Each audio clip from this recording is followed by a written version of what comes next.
You're hanging out in the House of Sunny podcast, where it's always sunny, mostly because of your host, comedian and YouTuber, Sunny Lohman. Want to know what Sunny and her friends are thinking about this week? Well, here she is, Sunny Lohman.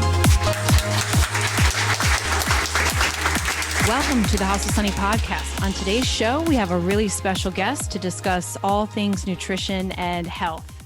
It's a departure from our usual discussions on culture and politics, although his new book is probably the most political that he's gotten.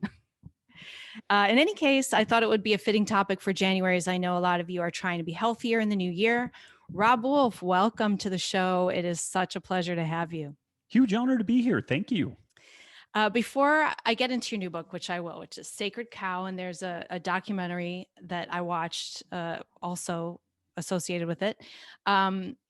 First, I want to kind of by way of introduction, tell you how I found out about you, and we can just talk about nutrition in general at first.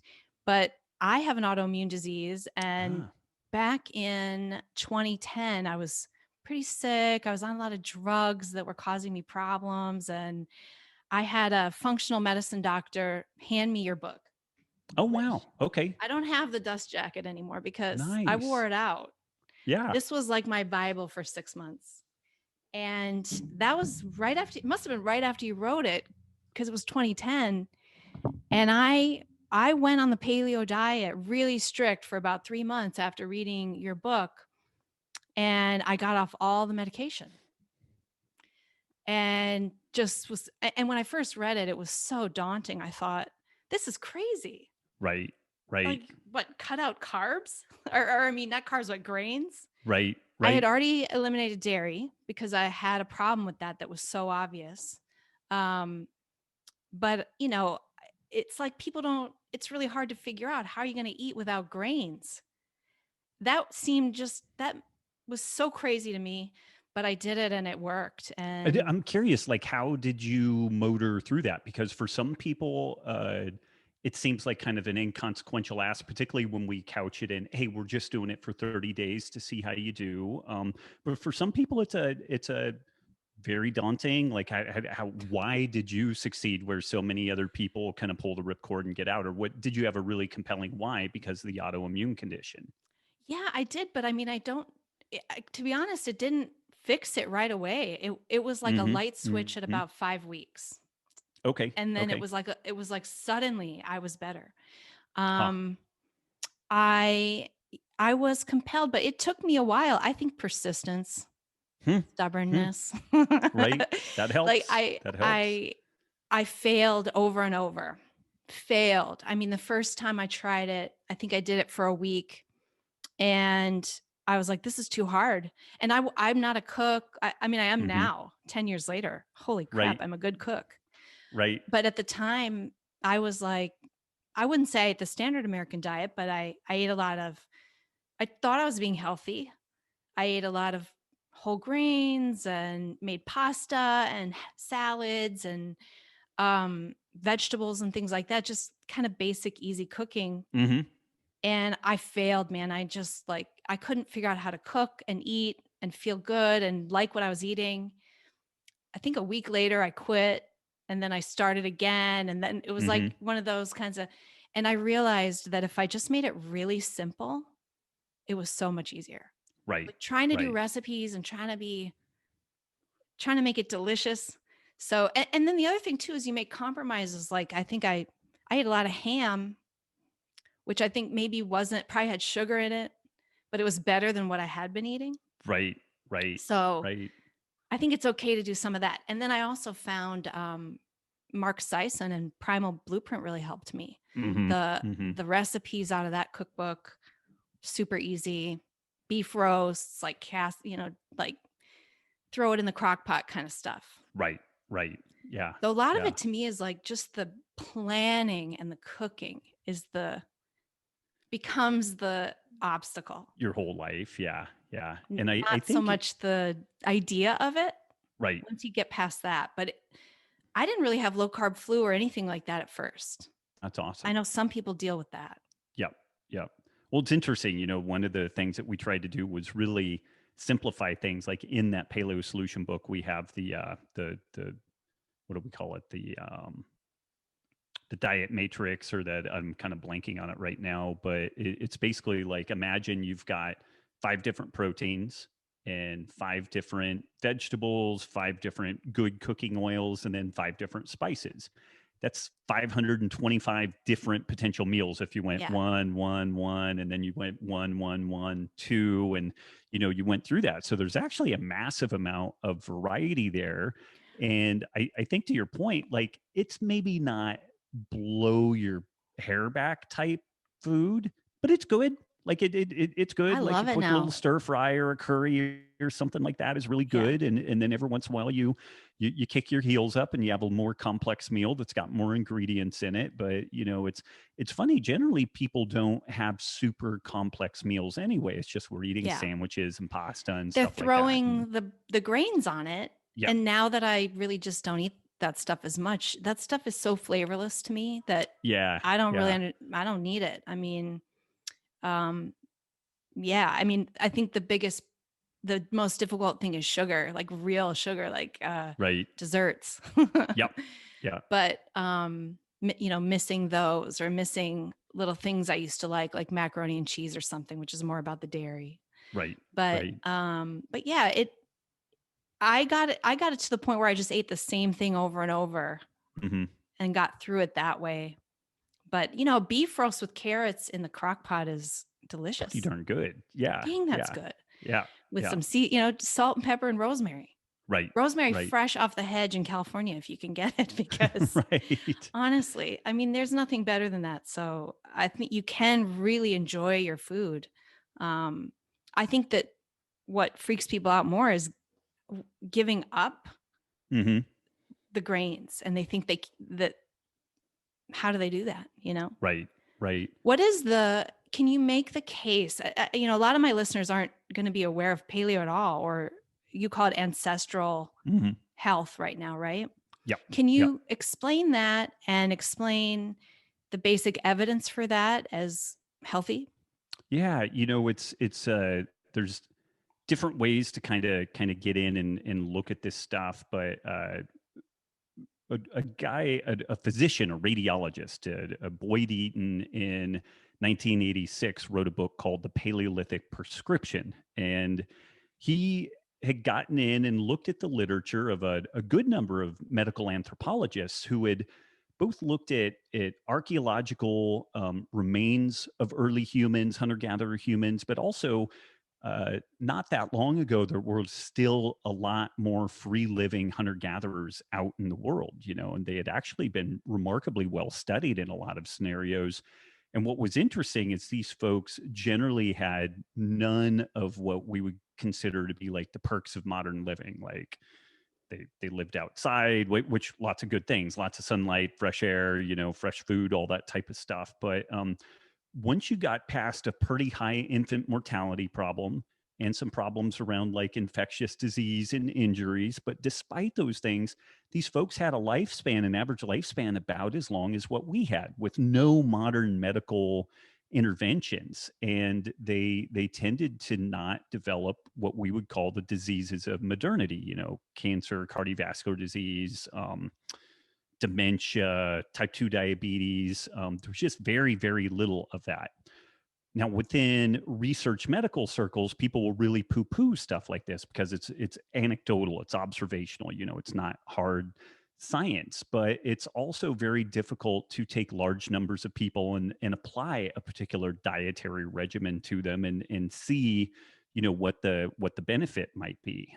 We have some interesting natural experiments like Leslie Aiello, who is a researcher, and she was able to work with some Australian Aboriginal people who had been born and raised in the traditional foraging life way. So they had all the skills for living off the land, but then they had moved into cities and, had kind of a modern life, but they still had those skills.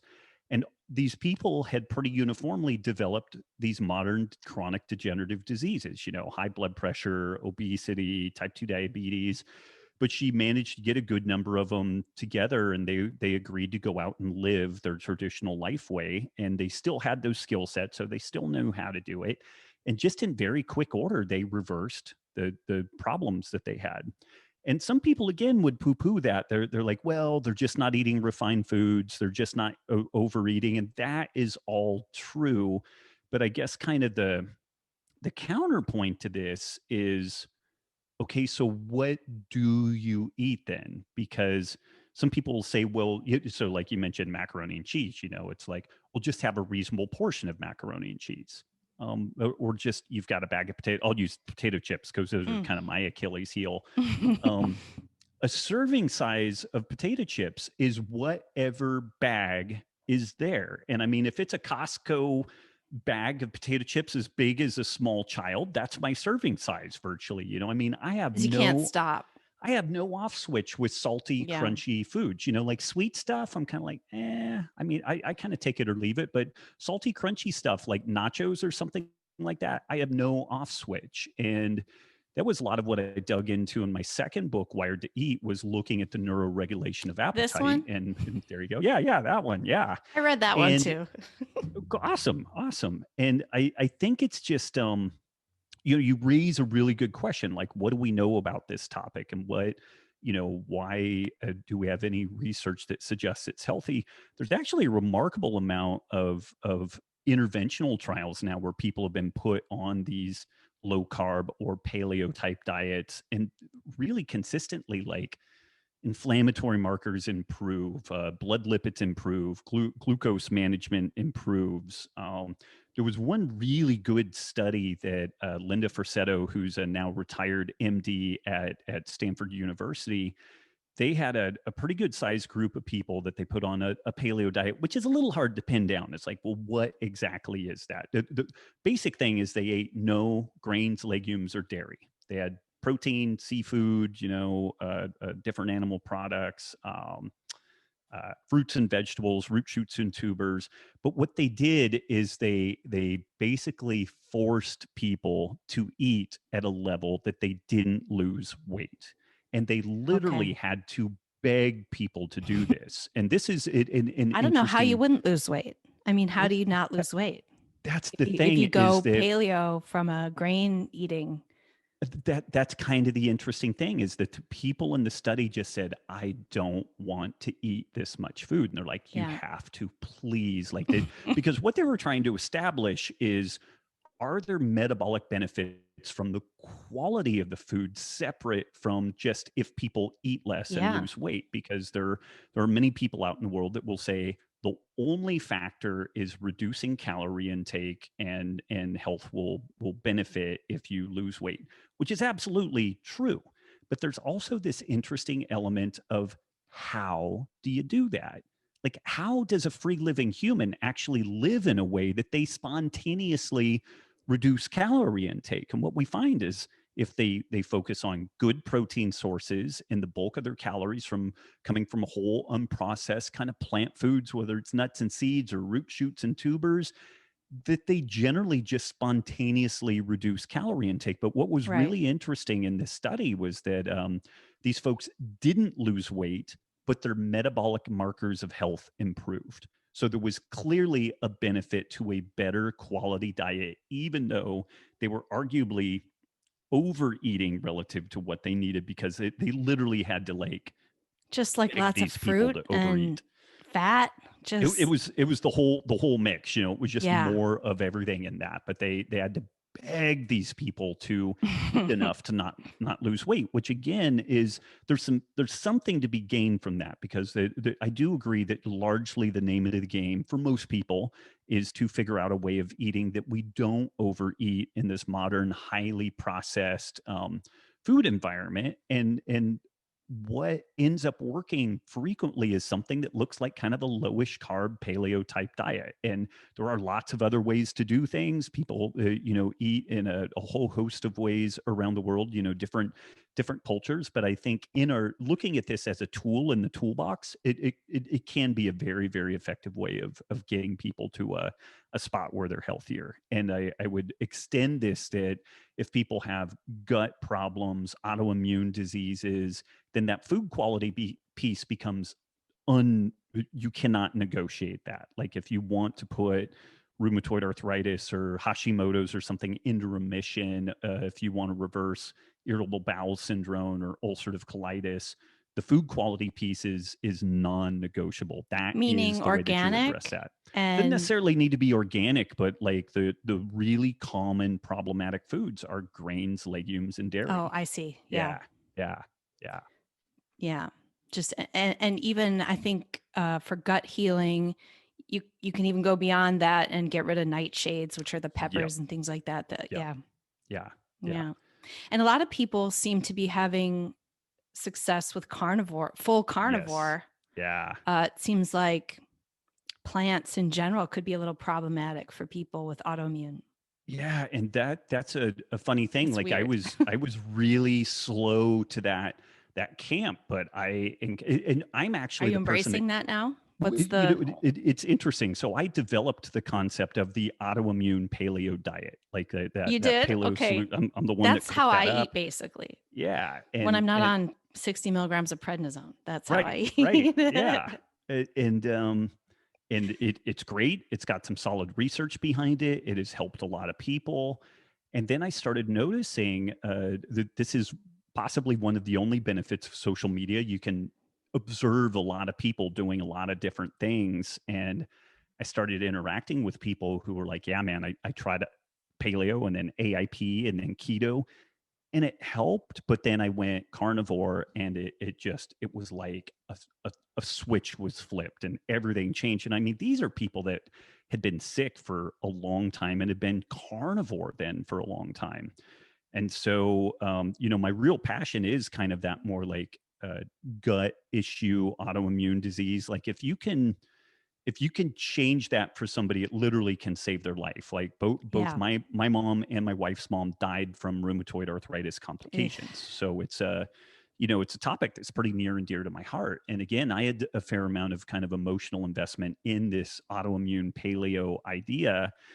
But then as I started poking around this carnivore thing, I'm like, man, this might beat the pants off of that. And the ironic thing is that it's so simple that in many ways it's much easier for people to do than the I was AIP, just gonna say that. I mean, if you're gonna go paleo, I mean, one way to do that might just be to go carnivore. I know that sounds even Right. nuttier, but talk about simple food prep Yep. and planning.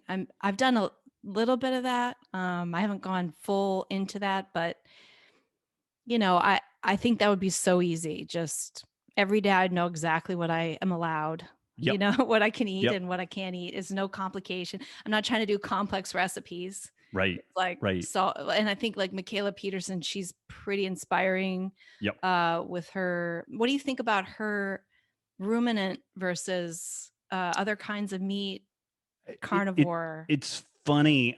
It is funny that within carnivore, like you would think, oh well, that's super easy to describe, and there's actually like a There's million different factions in there iterations too. on it. Yeah, Yes.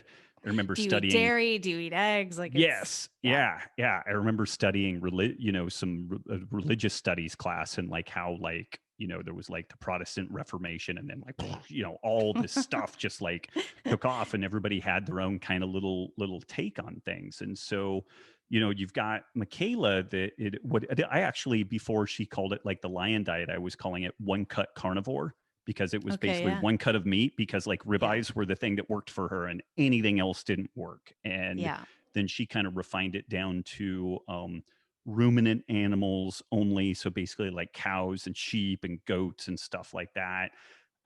Some people add all kinds of other things like chicken and pork and fish. Other people don't. Some people swear that you have to eat organ meats and as many different types as you possibly can, or you're going to die. And other people say you never have to eat them.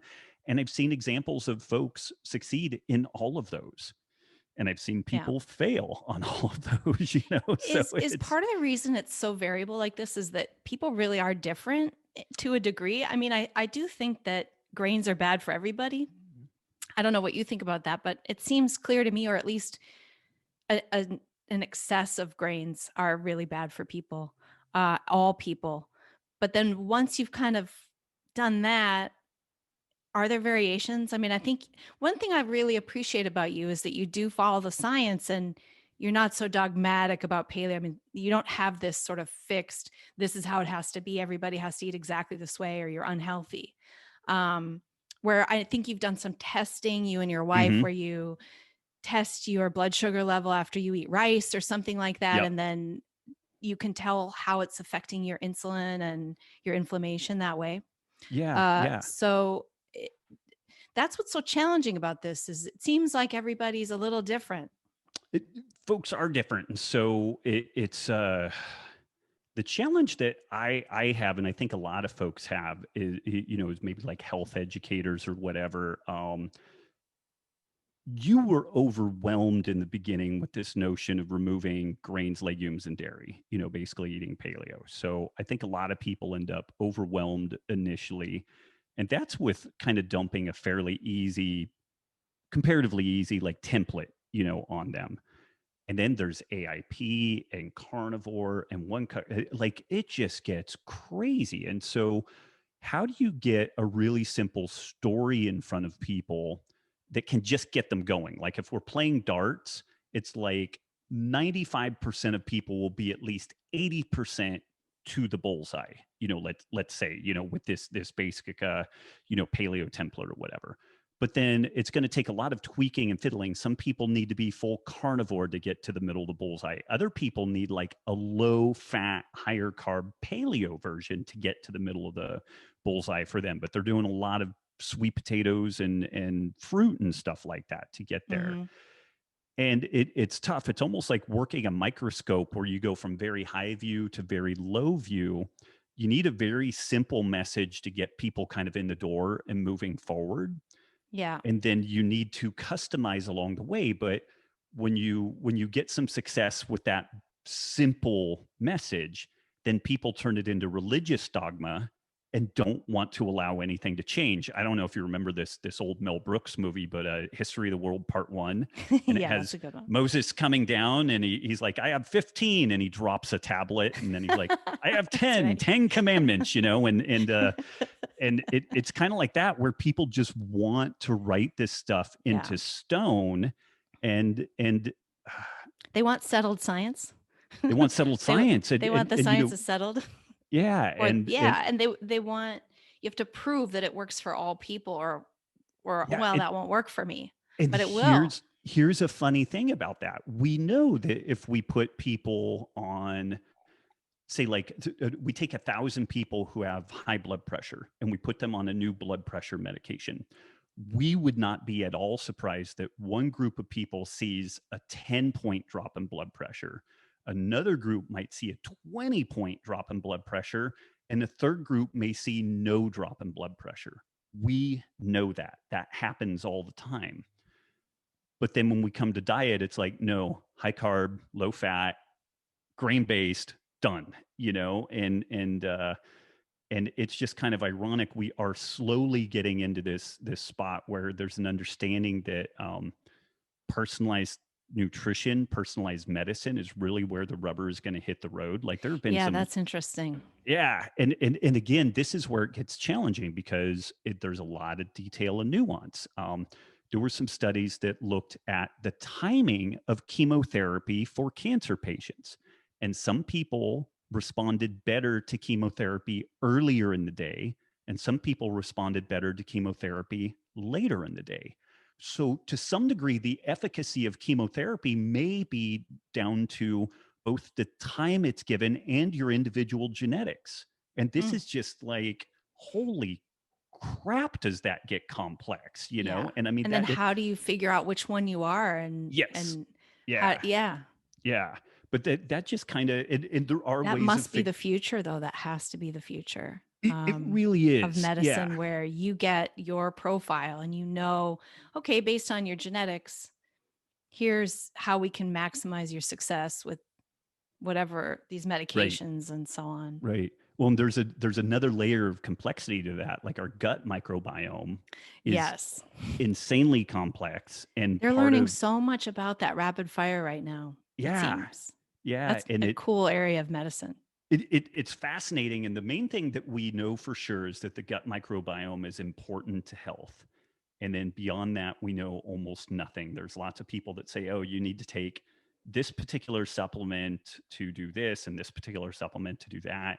And I think most of it is bullocks. Like it works for some people and it doesn't Yeah. remotely work for other people. And again, we're right back to this, you know, this thing where you have to kind of tinker and experiment and customize. So it I think it's really Well, they say exciting, it's but linked to your immune system, and then they say it's linked to your happiness and whether or see, not you're obese or not. I mean, the, there's like all this is kinds part of of the possible. problem. If we Yeah. sequence my gut microbiome, and then it is what it is, say like right now, like I while we're talking, they sequence it and we check it, and then if I watch a very very happy movie, it will be different. If I watch a scary movie, it will be different. Wow. If I get a cold, it will be different. And so Yeah. even this, like when you sequence the gut microbiome, you're looking at a picture of what is a movie, and not just a movie, but a movie that happens in three-dimensional space. You know, it's got time and depth to it. Yeah. And we're trying to make this complex medical decisions around a picture. It would be like trying to drive from like New York to California using a picture in each state. And like otherwise you're in a blacked out car. And it's like, okay, start driving. And Yeah. you're like, I have no possibility I could do this, you know? So it's, you know, we're literally in the infancy of this stuff. And yeah, yeah. When you have a chronic illness, you realize how young medical science is and Hmm. how little, especially in autoimmune. Yeah. And because we don't know anything about the immune system. It's so what we know some stuff, but what we know is just the basics, really Yeah. basic.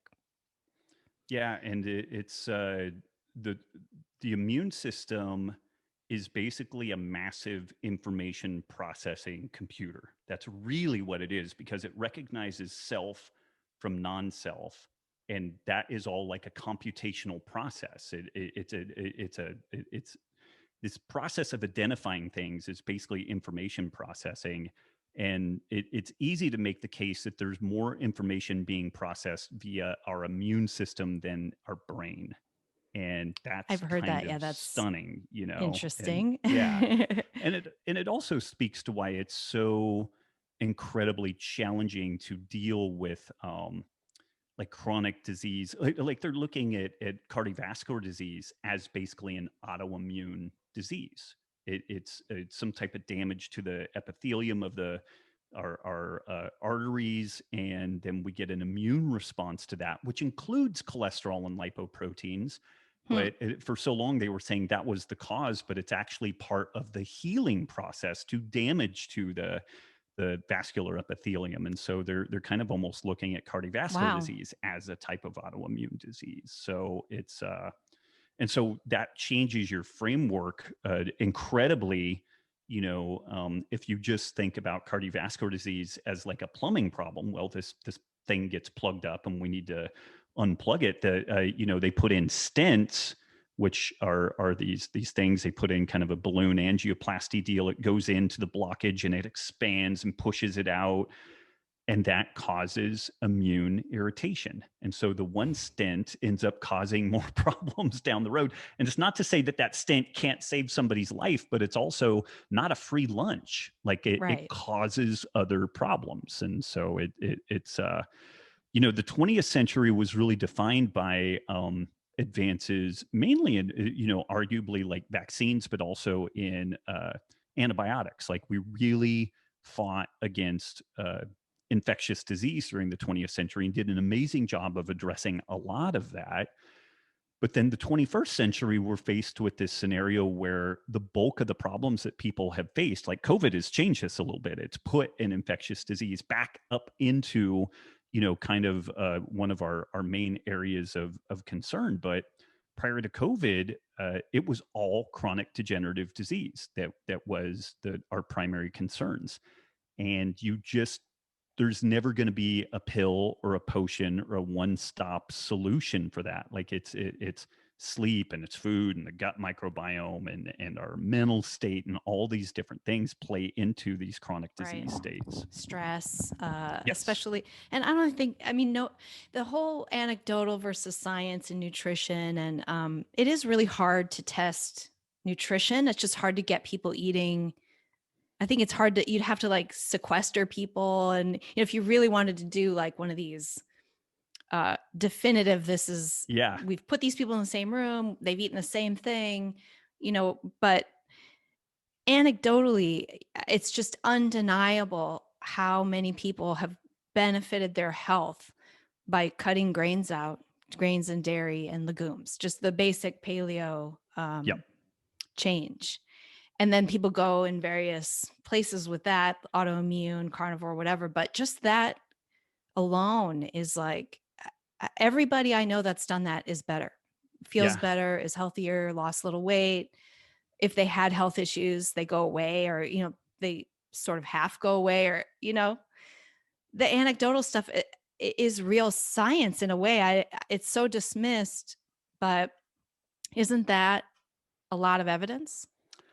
It's funny. It depends on how folks couch things. Now, there's a saying out in the very evidence-based crowd that a million anecdotes does not one scrap of data make, and this is this very kind of cynical view of this. And we do have to be careful because like it's not hard on the interwebs to get into forums and websites where the things that are being recommended, in my opinion, are just ridiculous. Like they really don't help people. There is no scientific backing to it. And even, For example, homeopathy. okay. Like I think it's one of these things where, and there's actually been randomized control trials on homeopathy where they do it and it doesn't seem to do anything. Yeah. Like it just does. It also doesn't really seem to cause any harm either. I mean, it's one of these fairly, benign type. It might help people deals. with their stress. But if you, But it's been studied and it doesn't really change outcomes. So, well, it's placebo is one of the most powerful medicines that we have, right. So it's that's a big deal. But they've checked it for like there's a claim that it deals with like inner ear infection and stuff like that, and they would compare it, the homeopathic remedy versus nothing, homeopathic remedy versus standard antibiotic, and just doesn't perform well. Like it appears to really not have anything going on there. But I think a strong case to be made though is that nothing in science happens from kind of first principles. People observe stuff. Like Isaac Newton saw the apple falling. He's like, what's the story with that? Like millions, billions of people had seen apples falling, but nobody had sat there and asked the question, well, why?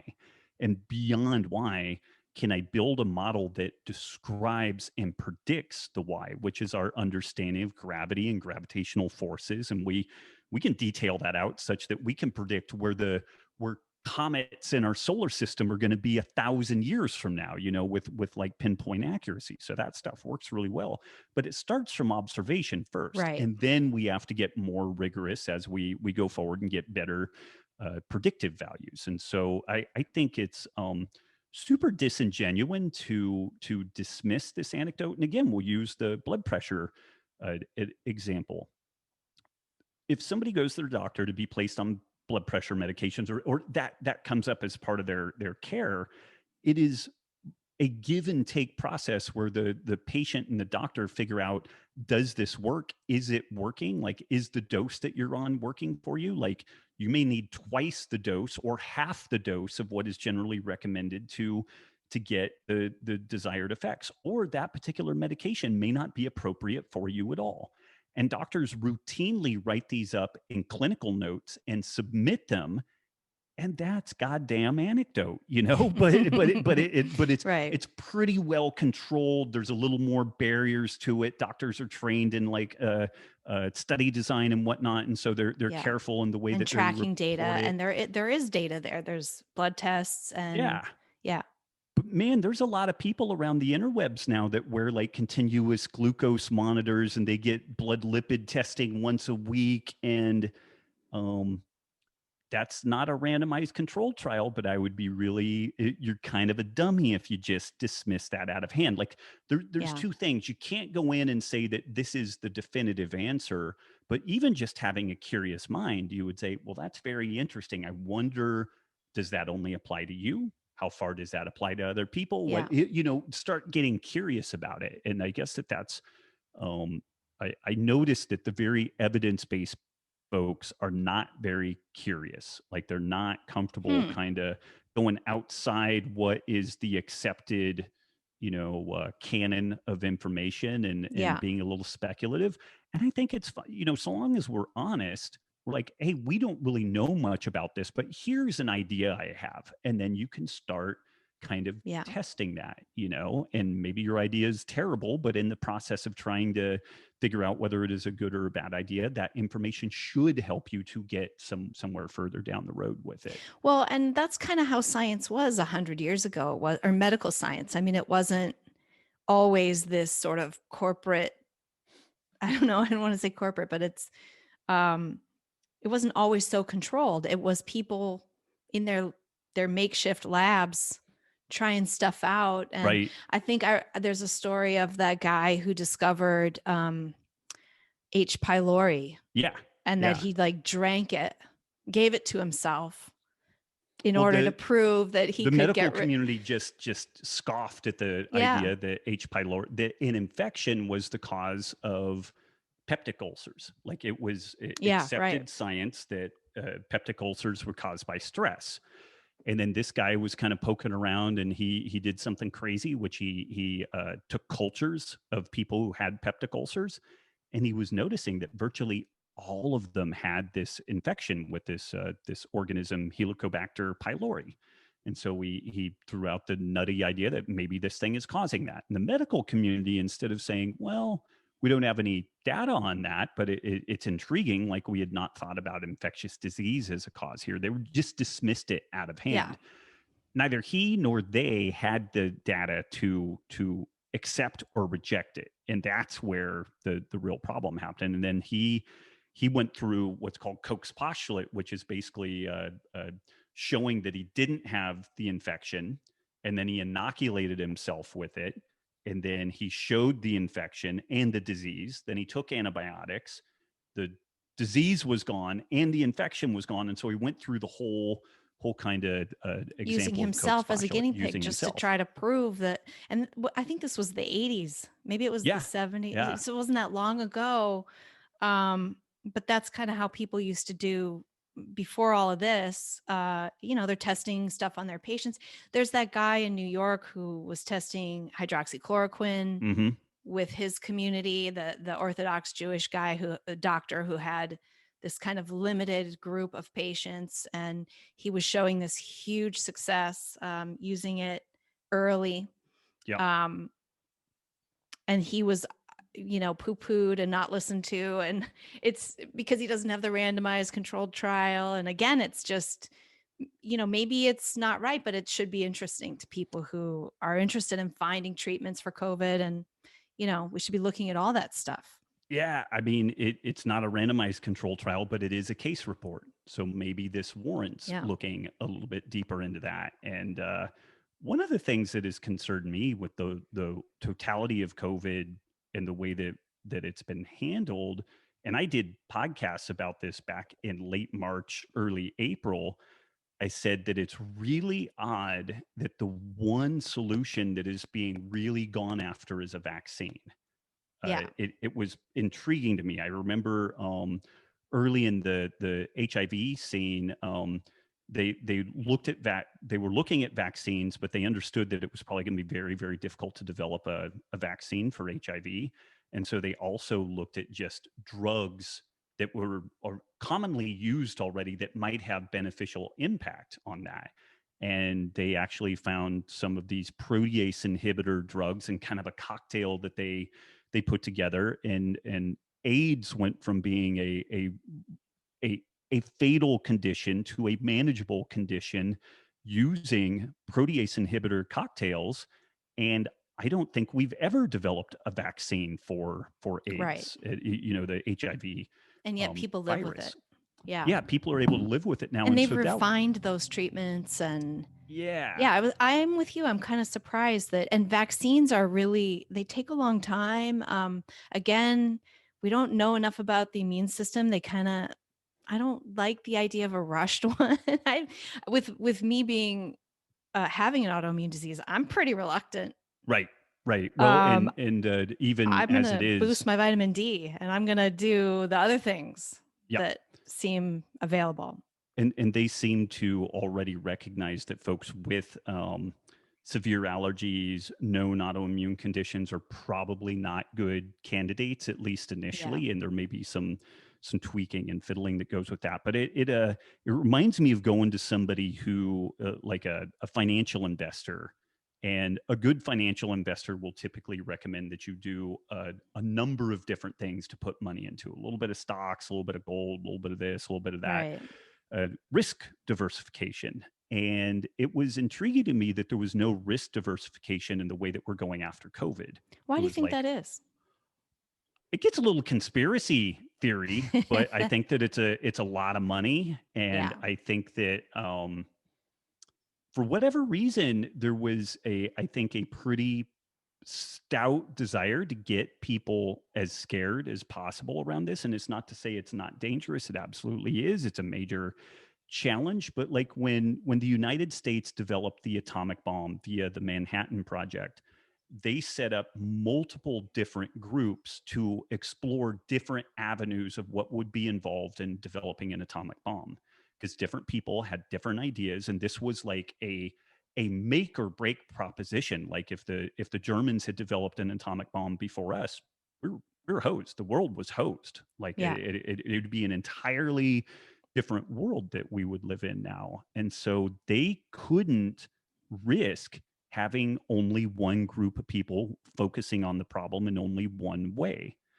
And so it's intriguing to me that this thing that, although important and dangerous, why are we focusing on one solution? Like that Yeah. just Is it doesn't make so sense to dangerous? me. If it was so If dangerous, it's that maybe they dangerous, then diversify. man, Yeah. we would really diversify the way that we're Yeah. going after this, Either And that or they yeah, don't care if it's really dangerous. And by they, it just, I think what it feels like to me as an American is like I'm watching, and not to get too political. I know that you try not to get too I political. dabble more than I Uh, should. Yeah, yeah, because you're about health and nutrition, which shouldn't be political, but of course it's becoming more and more political. everything is. Um, Yeah, so, but it seems like they there's too much top down control over this to me. Like when this thing broke a year ago, I thought, well, we're Americans, will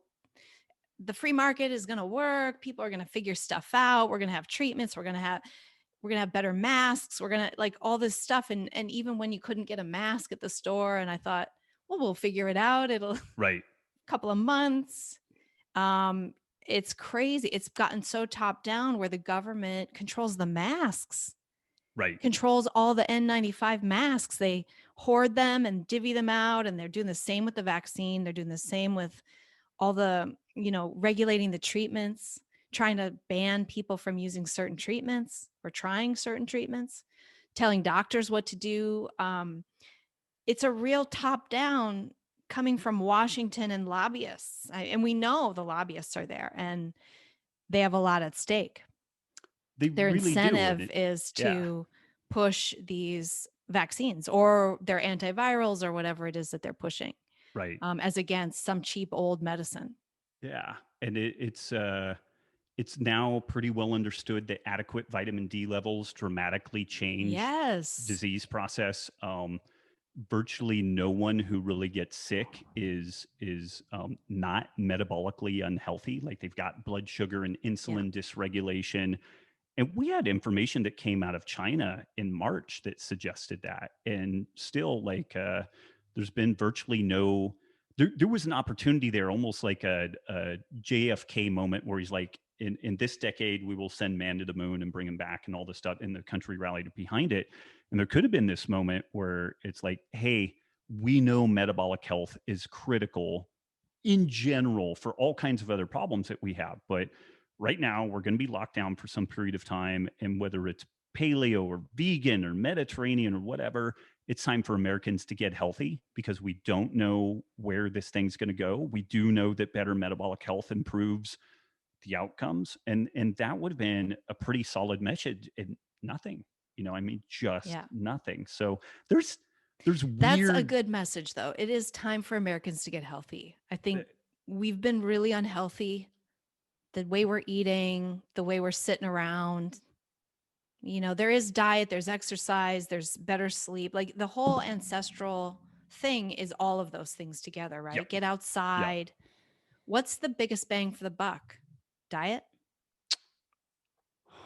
Honestly, I think sleep, a really good sleep probably, Oh, really? but this is where So you if can eat you all that crap and just get a good night's sleep? this is where if you need to do everything that you can such that your sleep is actually good. And so if somebody is insulin resistant, their sleep is garbage. They wake up Mm. multiple times, they have to get up and pee.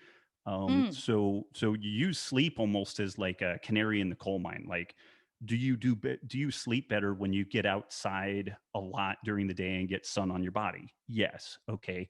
The reason why getting sun on your body is good is because it improves your sleep.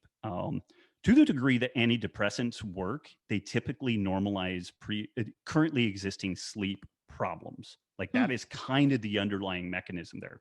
Most of them don't work that well. Most of them don't work that long. But to the degree that they do seem to help people, it tends to improve and normalize sleep. So, even though I'm kind of the food guy, I think that we could use sleep as a really interesting benchmark. When people clean up their diet, oh, I sleep better. I'm more rested when I sleep. If inflammation levels are high, which they typically are, if your gut's irritated, if you're eating pro-inflammatory food, then you have garbage sleep. And so I think that sleep is kind of, so you do or you will need to do all this other stuff, but sleep can kind of be the hub and kind Mm. of the justification for, well, why do I need to get up and get out of the house early in the day and get light in my eyes and on my body? Because it establishes my circadian biology and that improves my sleep. Why do I need to eat a low immunogenic diet that doesn't irritate my gut and doesn't spike my blood sugars? Because it leads to better quality sleep. So all these things kind of end up circling back around to sleep Is quality it kind of a ultimately. virtuous circle where if you get better sleep, you eat better because you're not Yes. craving Yes. sugar Yeah. as much, maybe because you're tired and Yep. Yep. Absolutely. It's a great insight. And that's part of why shift work is so hard mm, because um I'm blanking on the term, but like kind of like decision fatigue. There's a different term for it, but like we all of us only have so many decisions that we can make in the course of a day, and then at some point we just kind of like, I'm done, I'm checked out. And like if you're a parent or like you own a small business or something, you usually hit decision fatigue by like 6 a.m. Like you're already like smoked, just getting going. But when you are sleep deprived, that, let's say you've got 100 decisions in a day, I'm just arbitrary number, but poor sleep cuts it in half or cuts it by 3/4 or something. Like instead of, and where that is important is I'm tired, I'm fatigued, and now do I make the decision of cooking a meal for myself or just grabbing fast food and making poor food choices? And that's really where it becomes super critical for folks. yeah. For me, the the key to eating better has been like batch cooking in advance Mm-hmm. and then Mm-hmm. having just really simple Yep. batch cooked meals like I said, like a pot roast kind of thing, and Yep. then I can kind of have that around all week. And sometimes it's even just sauteing up a pound of hamburger Yep. and having that just in the fridge. Yep. So if I get that like salty crunchy Mm-hmm. need, I Mm-hmm. just have a little hamburger. Right. Right. That solves it. So there are tricks. I think everybody can learn tricks and to get past that hump. And one thing I found really helpful was doing the math on how much protein I needed to eat in Mm-hmm. order to feel okay. Because when you cut out grains, sometimes you don't add. I think that's Right. the thing I did first that made it so hard. I cut out grains. I didn't increase my meat portions. And so I was like starving, Yeah. you Yeah. know. Yeah. I wasn't getting enough protein. And then like a few weeks, I said I kind of up and down. I started again. I think I saw on Mark's Daily Apple a calculation for protein, and I did that and realized I was getting like a third of the Right. protein that I needed to Right. be eating, and went, oh, okay. So then I doubled my meat portions, and I felt great after Yeah. that. Yeah. So that it was like figuring out what I was maybe making a mistake in how I was eating. Yeah. And like we do 3 times a year resets within the community that we have, the Healthy Rebellion. And we never, ever, ever, ever have people doing that program who have a goal of weight loss who are ever eating enough protein. Never. I mean, not a thousands of people through, not a single, Wow. and It's the biggest mistake people it's make. the biggest mistake Or avoiding dietarily that people fat. make. So Yeah. avoiding fat and protein, like I would psychologically. really focus on the protein, because like in keto land, people have gotten into some really crazy things where they'll like put a whole stick of butter in their cup of coffee and stuff like that. And it's like, and they'll say, well, Tibetan monks will do this when they're Sherpaing people up the mountains. And it's like, are you Sherpaing people up the mountains in minus 20-degree weather right. and wearing sandals? No, you're sitting on your ass like coding. So give me a break, and so that I would say the protein piece is really like the thing to focus Yeah. on. And That certainly improved how I felt, and yeah, it made yeah, it comfortable. yeah, yeah, yeah. Just a ton of the problems that pop up, mainly inadequate protein, and then a lot of people don't get enough electrolytes, specifically sodium, and that's kind of the other big chunk to this thing. And I know that that's kind of bouncing all over the place, but it sounds like you were kind of both lucky and a little bit unique in that you didn't experience kind of that low carb flu type thing, shifting gears. Yeah, I don't Nikki really know doesn't feel why. that either. My wife, she goes keto, she eats kind of regular, she has no difference with that, The only but time I've most people do. experienced it is I've had to be on prednisone. Even Hmm. this year, I'm still on prednisone. Um, I now know chemically what people are experiencing when they are so hungry, or like they're having these sort of crashes, and Hmm. um, that's been really hard. It's been really hard to eat right given the chemicals going on in my Hmm. body, which has sort of made me aware of how hard it can be for Yep. people. Yep. Because For I think sure. my chemistry must be different in that when I'm normal, I'm not Right. being drugged in this kind of weird insulin resistance place. Right. I think that's what's happening. Right. Um, and that's why everybody's so different. It's like somebody could have just more of this hormone Yep. than I do Yep. naturally. Yeah. Yeah, and I mean, low thyroid is kind of endemic. Insulin resistance is pretty endemic because of sleep disturbances. People are kind of adrenalized. My wife and I were talking about this yesterday. It's a pandemic, the most contentious presidential election in The history. stress is insane Um, right now. More pandemic, massive social unrest, from both sides of the equation.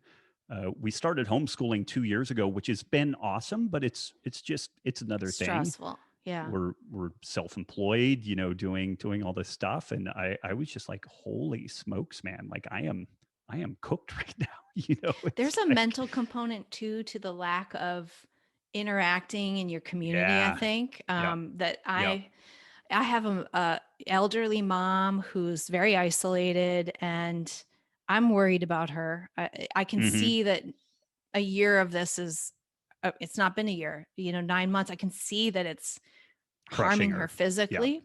yep, Um, and I see that in my child who's 6.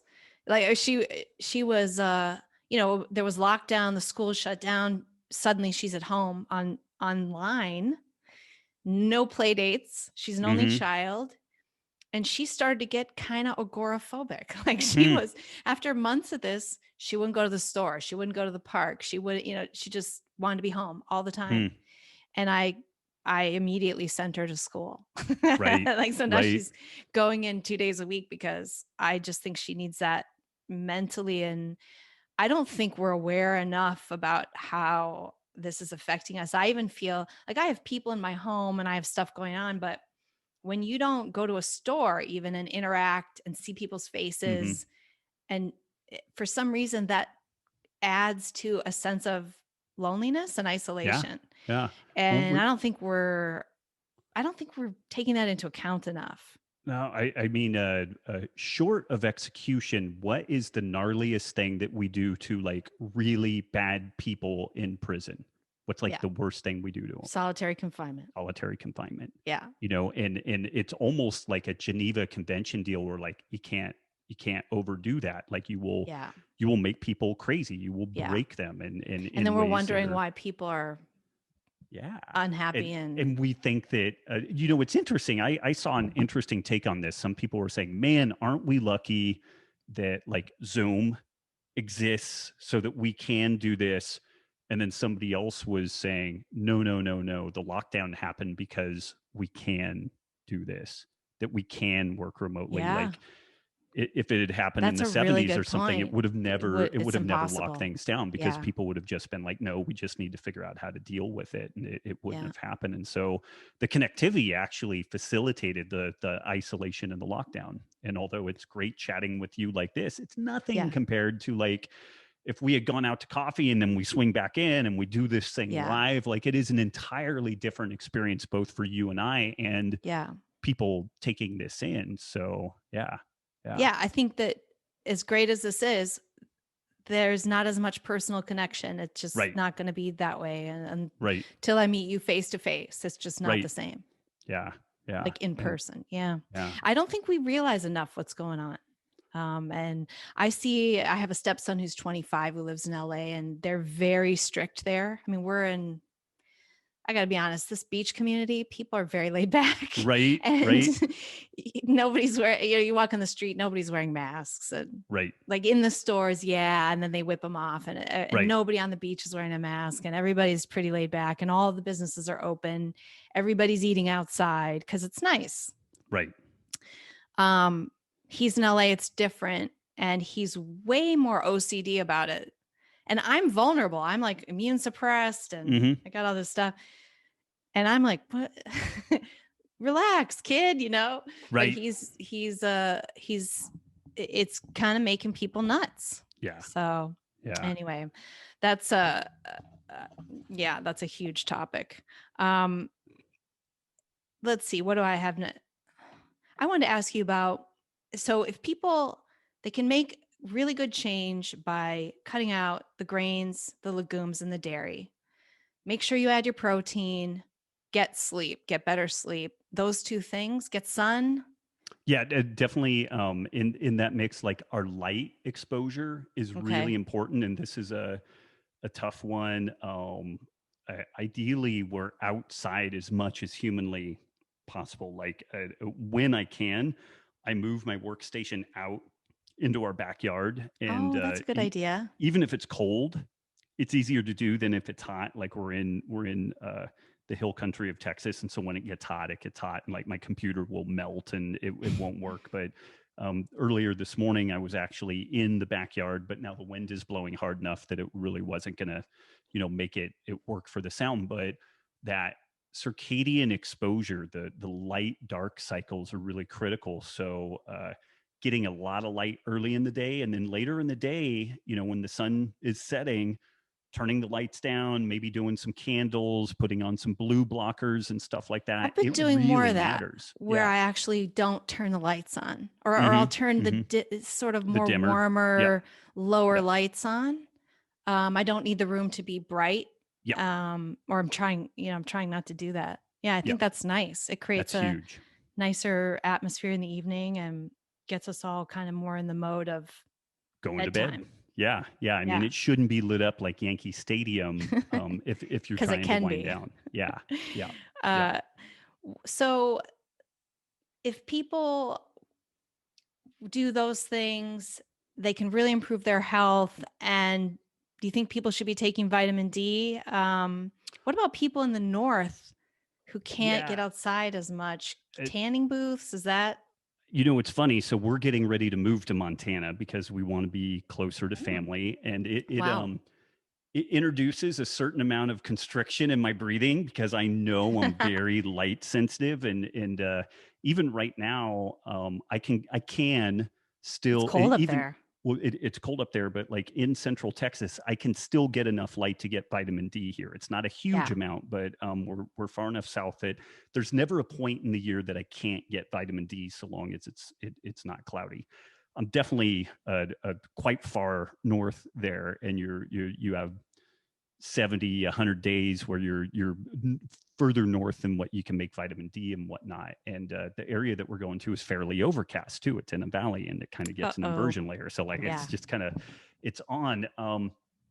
I think that taking vitamin D is a smart deal, and there's more of that coming out. I would recommend that folks look at a vitamin D3 K2 combo, because there's a lot of fear mongering around taking too much vitamin D, but you have to really, really try to get too much vitamin D and reach vitamin D toxicity. But vitamin D causes us to retain calcium. It does a bunch of other stuff too. But the vitamin K3 tells us where to go with the calcium. So that is an important thing to get, and so I usually about 5,000 IU's a day of vitamin D as part of a D3 K2 combo is smart.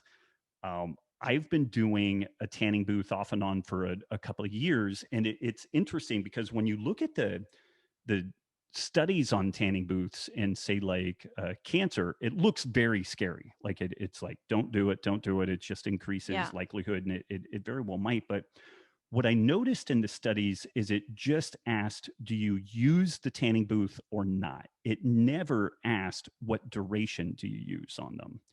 And these tanning booth places have different varieties of tanning beds, and there's a type that's a low pressure UVA UVB combo.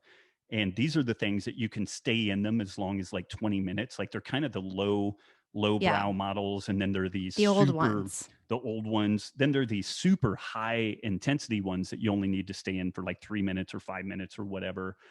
It makes a lot of sense to me, and it depends on your skin type. Like I'm 10% Native American, so I do tan pretty well. So but what I do, I've worked my way up to 10 minutes a session when I go. Normally people like me would stay in there at least 20 minutes. So Okay. I'm You're in the staying low ones. You're in the I'm in low. the low Okay. pressure, and I'm Yeah. staying half the time that I could stay in there Yeah. and get a tan. So I'm not even like I'm not particularly tan right now. Like I'm not staying in the point is not to get a tan. The point is to make vitamin D and to Get that not light. go crazy, Yeah. And so if you're very fair skinned, then it might, I don't know, it might be 5 minutes in there, it might be 3 minutes in there, Yeah. but But like never get a burn. Never. never get a burn, Yeah. and don't even really stand there long enough to get a tan. So it's kind of tough because it feels really good. And so I'm like, man, I just want to stay in here for 12 or 15 minutes, Yeah. but I'm trying to be very good about. So what I'm trying to minimize, there's a trade-off here. UV light can and does cause some degree of DNA damage in our skin, but our skin is also pretty darn good at dealing with that.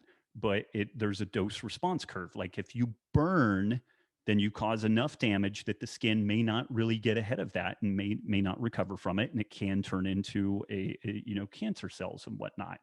I think that a very pro-inflammatory diet, high sugar, like all those things kind of make this stuff worse. So I feel like I've Interesting. got that stuff, going for me. I don't burn the way that I did as a kid. Like I ate just kind of standard Really? American diet. And like when I burned then, it was just, I blistered. And this is something that people have mentioned when they shift more kind of I've never heard this before. keto, Okay. paleo. You can get burned, and you can get burned Yeah. badly, but it's just different than That's if super you're interesting. just already super It makes sense inflamed because and you're inflamed. Yeah. yeah, And then yeah, the sun is gonna that much sun more damage is impactful. gonna be inflammatory. Yeah. Yeah, Interesting. yeah. So what I really try to do is map out, like, if I could stay in 20 minutes, I stay in more like 8 to 10, and so it's just for that kind of therapeutic benefit, and so it's a ton of guesswork, and if people were to tinker with it, though, the things that I would keep in mind: a low pressure UVA UVB bed. It's usually the ones that you can stay in for up to 20 minutes, and then start at like 2 minutes, and do that 3 times in a week and see how you do, and then go 3 minutes, do it for three, and then slowly titrate up. And I depending on your, again, if you're very light complexioned, 5 minutes might be the total time you can handle in there without getting a burn. But we really want to stop well before a burn. We don't even really want to tan You don't even in want to this tan. scenario. Okay. So Yeah.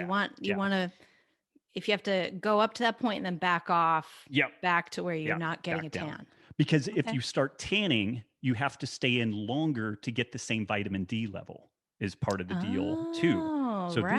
this is, you know, so like you want to initially there's kind of a it starts off, the amount of vitamin D produced per minute is very, very high, and then it starts dropping off over time. And particularly if you have already some tanned skin, or if you're darker complexioned, you will need to stay in longer to get the same relative, you know, therapeutic effect and whatnot. Yeah. Cool. All right. Let's talk about your new book, Sacred Cow. Sure. Sure. And there's a documentary too, and you can watch it on Amazon. So let me just read this. So it makes the nutritional, environmental, and ethical case for meat eating. And we're in an environment where this is so weird, but meat is under attack. Meat is under attack. People want to stop you from eating meat. And they say that it's two things, you know, it's the environmentalist thing is the big one, I think, where they're saying it's damaging to the environment, but then it's also cruel to animals.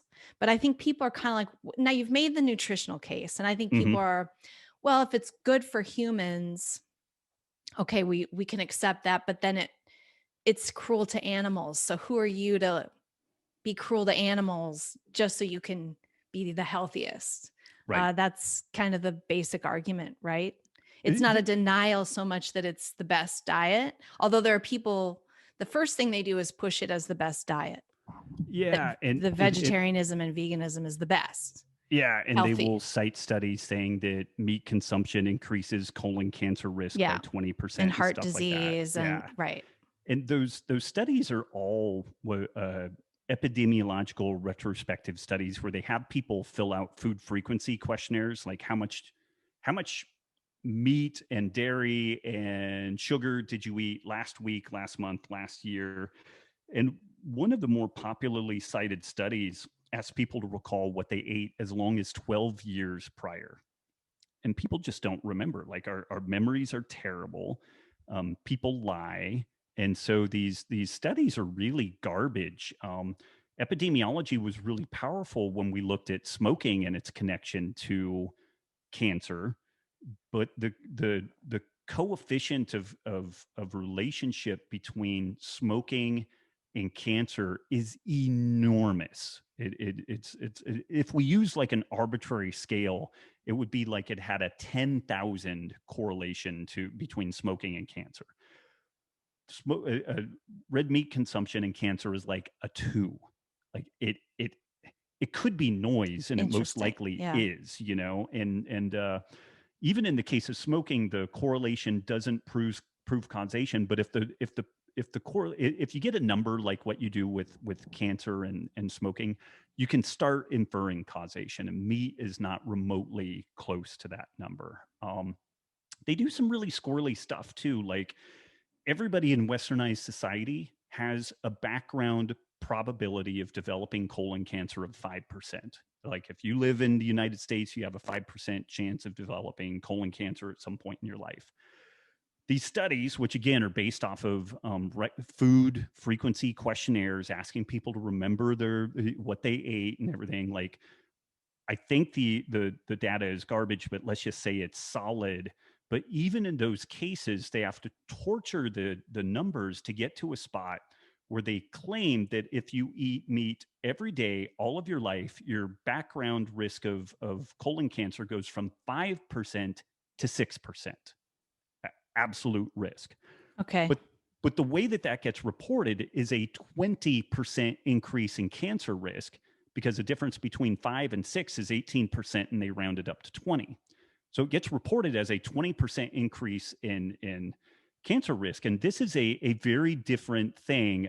This may be a bad analogy, but it would be like if you were going to jump out of an airplane, and if you picked one parachute, it's going to fail 5 times out of 100. And if you picked a different parachute, it's going to fail 6 times out of 100. And that's just the life you live, and that's what you get. Most people would be like, I don't really care. Or and you know, right. the 5, 6. 5, 6. But if the claim is that it fails 20 times out of 100, yeah, that's a way damn different risk profile. So they're just finding a way to say it that sounds scarier. They're saying it in a way that really misrepresents the true risk there. Yeah. And, you know, you brought up the kind of ethical consideration of, like, you know, killing animals. And what's a really challenging piece to this is that the industrial row crop model of just rows of corn, rows of soybeans, it kills a lot of animals. Animals get killed by the tillage, by tilling the land. They get killed in the spraying. They get killed by the combines that go through and harvest. And so destroys the habitat. It destroys the natural habitat. And so there have been studies looking at this, and there's a case to be made that the industrial row crop food system kills more animals than if we were to go to a very pasture-based food system with cows and ruminants, fruits, seeds, nuts and seeds, root vegetables like potatoes and stuff. Like, these things tend to be much more benign in the number of animals that are killed in that process. And interestingly, chicken and pork are exclusively these confined area feeding throughout their whole life. Even conventional cattle spend 70% of their life on grass and then convert over to grain finishing. If there were some more ethical truth to this story, it actually would be leveled more at chicken and pork. But the funny thing is that even like Leonardo DiCaprio's film Before the Flood, where he details how seemingly terrible animal husbandry is for the planet and how climate change is going to wipe us all out, and then he tells people to eat chicken instead of beef. And beef is raised predominantly on grass, whereas chicken only eats the you know, grains and soybeans produced via industrial row crop food system. So it's we had to tackle all 3 of those points, and we had to kind of continually interweave them throughout the book, because I call this thing vegan whack-a-mole. Like, if you get into kind of an online debate with somebody, they will raise the health question. You start addressing the health question, then they raise the environmental question. You address the environmental question, then they go to the ethical question. And the way that we kind of got in and looked at this is we asked the question, can you even have a food system that could exist for 5,000 years without animals in it? And the answer really is no, because grasslands are, they co-evolved with ruminant animals. If you overgraze a grassland, that can damage it. But if you remove ruminants from a grassland, it turns into a desert. And so, you know, there's kind of a trade-off there. There's a sweet spot of having the right amount of animals on a grassland to you know, make all that work. So we had a lot of stuff to unpack and kind of weave together with both. It is a lot of stuff. And I mean, a lot of the libertarians that listen to the show are going to say, well, aren't you granting their premise by, like, why even say, you know, why not just assert the right of humans to eat what's best for them? rather that than is actually kind of the case that we make, because we make the case that it's hard, bordering on impossible, to feed humans properly without animal product inputs. yeah. And so we do actually take a little bit of a I saw that, libertarian. especially with respect to Africa and some of Yep. what you were saying there. Yeah. And the ironic part of that is that this applies doubly to the developing world, to poor or disadvantaged, ethnic groups and whatnot. It's kind of one thing if you're kind of a wealthy, white, Eurocentric person who, is a computer coder, and you make lots of money, and you can go down to the corner grocery store and buy your EPA, DHA, algae extracted essential fats for your brain, and get your vitamin B and vitamin K2 and everything from synthetic sources. There are tens of millions of women around the world that are not allowed, due to the kind of socio-political environment that they live in, to own physical land within their social structure, but they can own animals.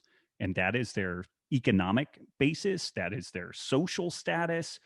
And now we have outfits like the World Health Organization saying that they're evil and that they're destroying the planet by, continuing their oftentimes hundreds, if not thousands of years long traditional food systems. So Are they trying to force these people to grow more crops, or what are they, how's that ending up no, in? because the areas they live don't grow crops. What these people would be is completely dependent on the outputs of our industrial row crop food system. Okay. Just like Venezuela, which has turned out wonderfully for them. I didn't know that about Venezuela. So they are dependent on American farming? Well, they were dependent on outside food inputs because they had so doubled down on kind of their energy sector, and in a ridiculous way, that everybody left farming. Not everybody, but I mean, massive numbers. And so now they just had this huge brain drain.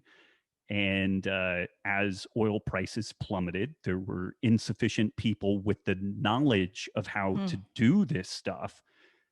And now the few remaining farmers, the state is co-opting their land and taking it and bumping them along. And so it's an incredibly complex deal, growing food and having plants and again, animals. This top-down management.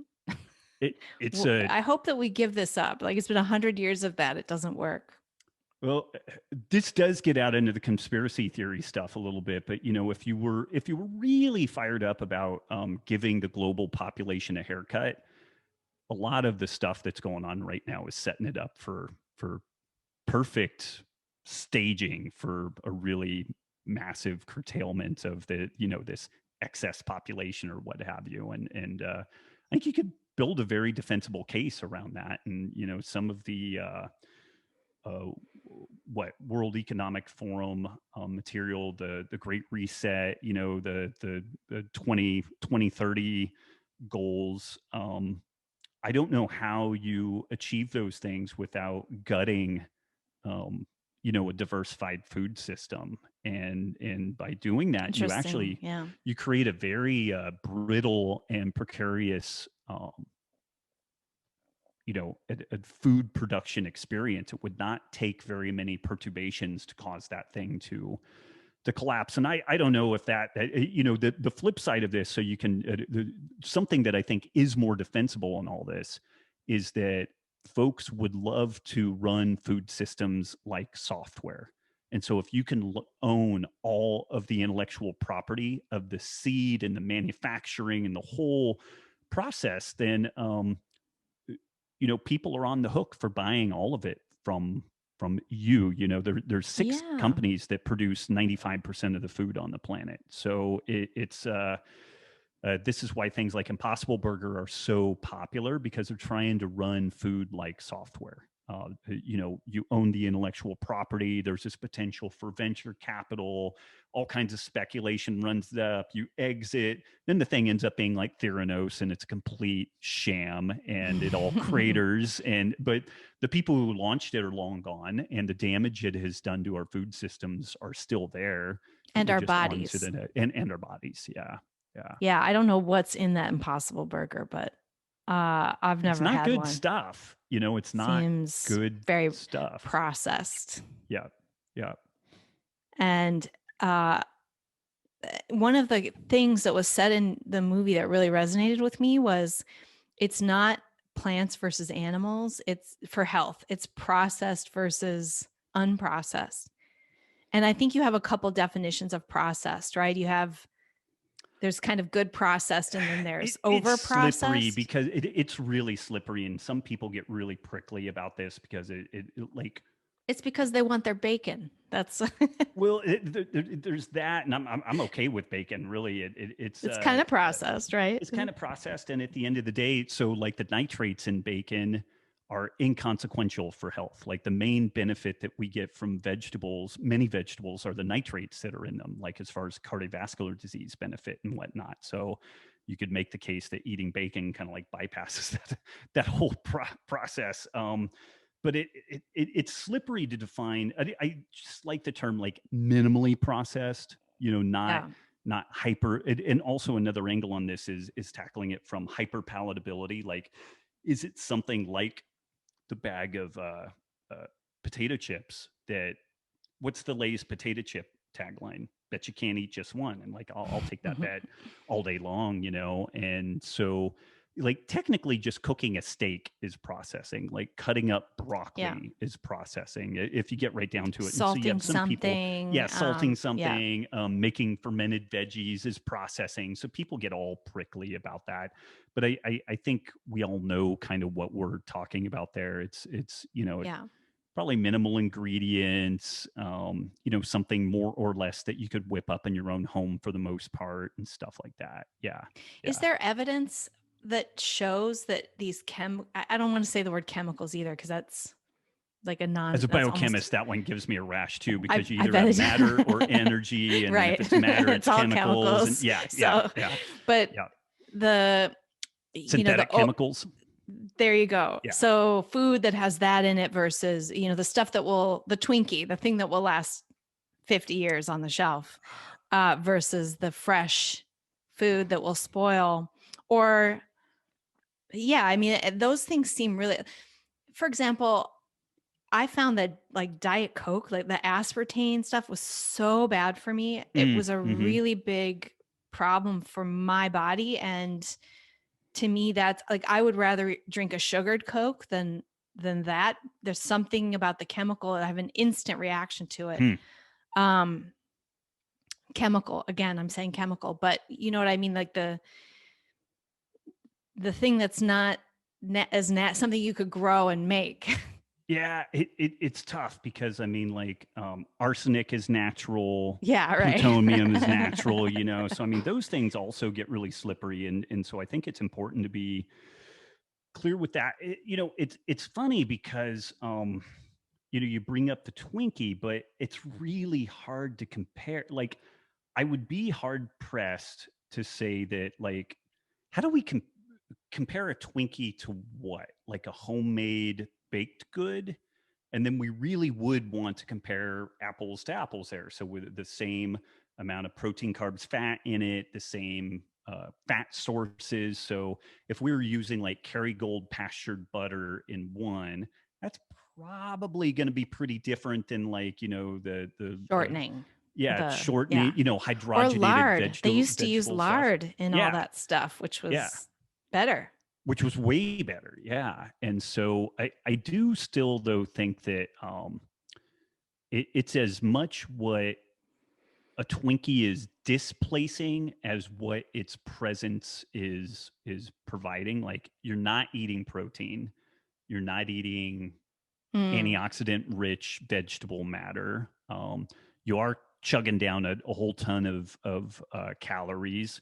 There are some pro-inflammatory constituents in it, like the kind of gnarly oils and stuff like that. But I for being in this kind of natural food space, I'm one of the people that gets a lot of slings and arrows because I kind of the really hippie side of this, so like I am kind of prickly about like well, it's natural. And it's like, that doesn't mean a goddamn Doesn't thing, always mean yeah, it right. doesn't always matter, This community here is going to be more on the other side. Like GMOs are great, science is great, free markets are great, Yeah. and And I it's have trouble sort of saying, hey, some of the, these pesticides, some of these these Yeah. things aren't maybe So so good for you. I piss those people off in the following You way. piss everybody off, I right? piss everybody off, which is kind of my goal. But when I really hold folks' feet to the fire and I'm like, okay, what are GMOs giving us?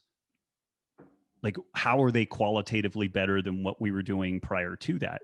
All that they've given us for the most part is proprietary stuff that we then need to buy from somebody else. It's not actually like yields, productivity, all this other Haven't they stuff. increased yields? They have Is that increased yields, but the vast majority of the yields that have been done have just been general cross hybridization, not from specific oh, GMO stuff, like taking the botulism toxin and putting it in tomatoes to minimize fungal overgrowth and stuff like that. Like, I'm totally underwhelmed by the utility of GMO on the one hand. So the free market people, they're like, oh, GMOs are great. What I would ask of them is, what specifically is that providing other than some intellectual property bulwarks for people to then sell their proprietary mix of chemicals and fertilizers to tend to that stuff?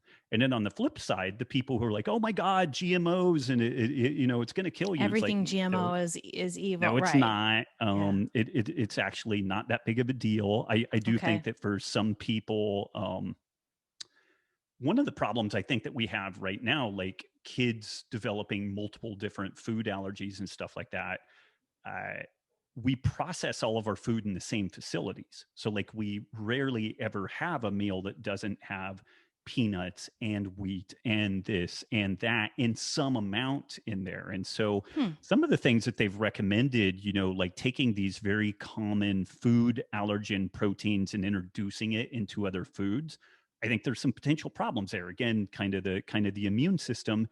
And I asked the question, what is that going to provide? Like, what qualitatively is this really going to do above and beyond kind of where we are right now? This is somewhat similar to new pharmaceuticals that are developed. One of the things that doesn't happen is a side-by-side comparison of a new drug versus an old drug. Does it actually work better than an old Yeah. existing drug? And does it show better safety profile and better efficacy? And very, very little study is put into that. What's cool is that it's a new drug and it can be patented for some period of time. And I'm as free market libertarian as you're likely to find, but I also call a lot of people who ascribe to that, they're very first order thinking in the way that they handle things, and they don't think about the secondary and tertiary Yeah. impacts of different things. And just free market for free market's sake, it's kind of like, yeah, I generally buy into that. But in this scenario of introducing new pharmaceuticals, there is a certain risk profile associated with any new drug. There is, Yeah. period, full stop. And so if we've got 20 years of data on this drug, and as far as risk profile, we now have a 2-decade long deep risk profile on this thing. We had better have some better therapeutic outcomes to justify the potential that we Taking the don't extra have as good risk. of Yeah. safety on there. And that's a very simple, like actuarial tables would be able Yeah. to suss that stuff out. So, so I'm in this funny spot where I really like regenerative ag. I really think that actually from a thermodynamics perspective, like, unless we double down on developing, say, like fusion energy, and we literally have energy to just piss away and squander, then we have to double down on regenerative ag because we want to take the fullest uh, uh, bite out of the thermodynamic input of the sun on the planet and grass and animals. And even if we did develop fusion energy, I'd make a case that that's the way that we should still develop the bulk of our food, because we need grasslands and we need ecosystems that function, and that's a damn good Yeah. way to do that. But It does like, seem a little short term mentality. I mean, just thinking about the different things that have happened that we've done in America in the last few decades, where this pandemic hits and we realize that we don't even make antibiotics here. And right, we're so dependent on China.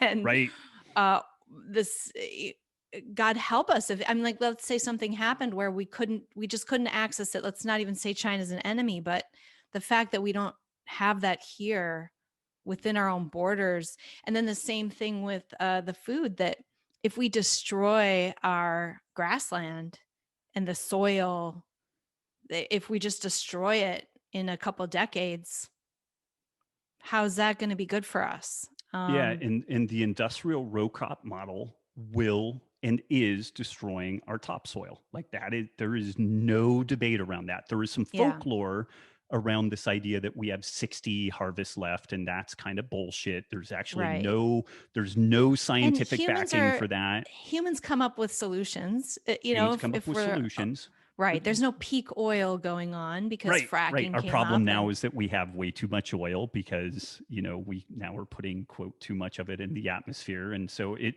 is funny. So I kind of bounce back and forth between those two camps of kind of there was a great book, you probably read it, the Wizard and the Prophet.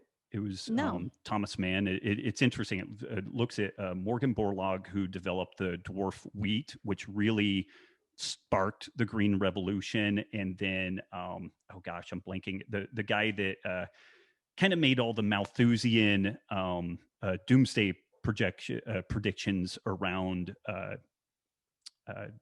global starvation and whatnot, and I can't believe I'm forgetting his name, but Borlaug basically forestalled what looked like this really gnarly thing that we were heading into, that we had never as a planet really figured out how to get a step ahead of food production, legitimately staying a step ahead of population growth. Like we would kind of go through ups and downs, but we had never really done a great job of getting ahead of that. And then the Green Revolution appears to have at least done some job with that. But I would say that people are a little bit brazen about the importance for healthy grasslands and ecosystems. Like there's just using that methodology for reversing desertification is a really powerful tool. In the film, we actually show 1 million-acre ranch that used to be desert that has been restored to grassland down in the Chihuahua Desert. And that was an interesting part of the film. And yeah, just the showing how it didn't.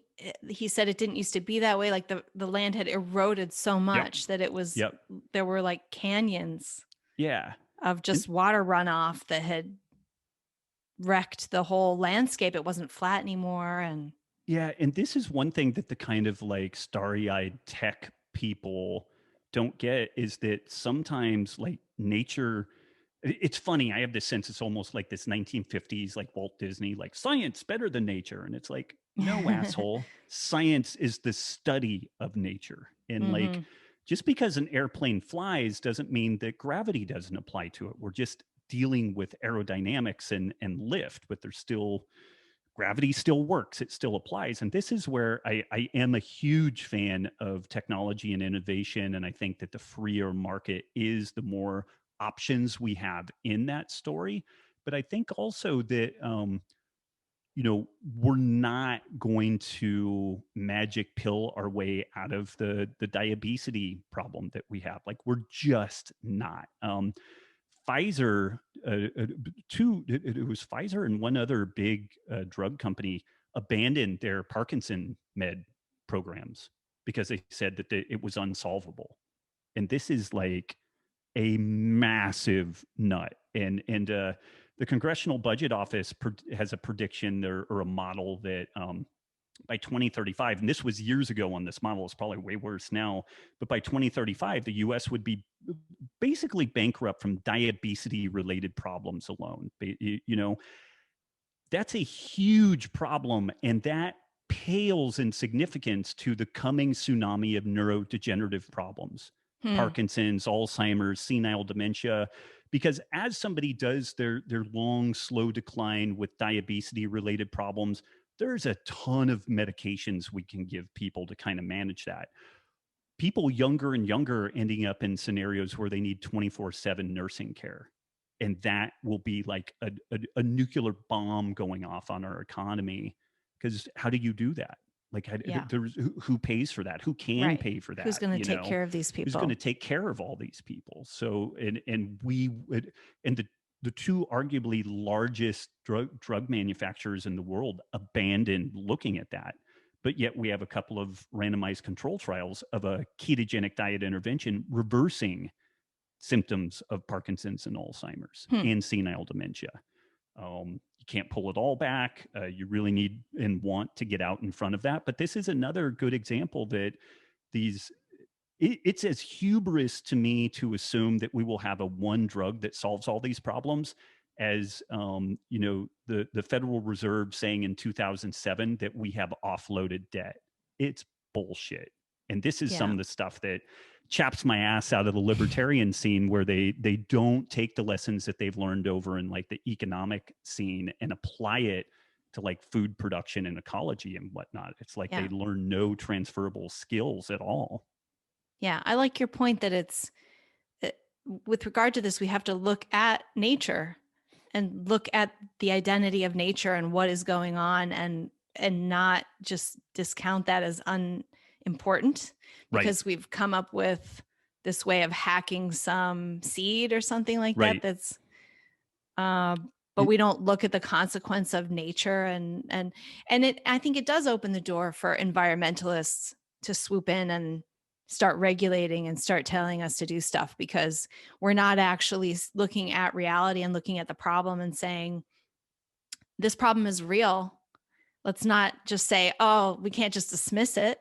We can't just say it doesn't exist. It's kind of like when right now, a lot of libertarians are saying about like the tech censorship.